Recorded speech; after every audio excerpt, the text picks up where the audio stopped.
เป็นเนี่ยครับพี่นี่ลองจับดูนี่นะครับหอยแครงที่พี่เขาบอกเมื่อกี้ว่ามันจะอยู่แบบนี้ครับมันจะเปิดแค่ปากแค่นี่ครับนิดเดียวไม่รู้พี่เขามองชำนาญมากครับแค่ขึ้นมาให้ดู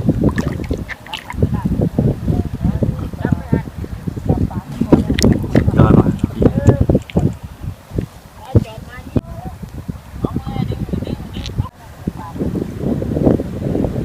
นี่ครับธรรมชาติที่นี่สุดยอดมาก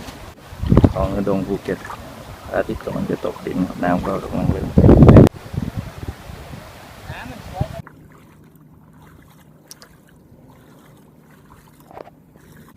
ลากันไปด้วยภาพบรรยากาศเนี่ยนะครับสวยๆของกระดงกับวิถีชีวิตการหาหอยหาอาหารทะเลของคนที่นี่ครับแล้วก็ที่สำคัญคือน้ำใจของเขานี่สุดยอดมากครับเราถามอะไรนี่เขาบอกหมดเลยนะครับวิธีการหาวิธีการเก็บหอยวิธีการดูตาหอย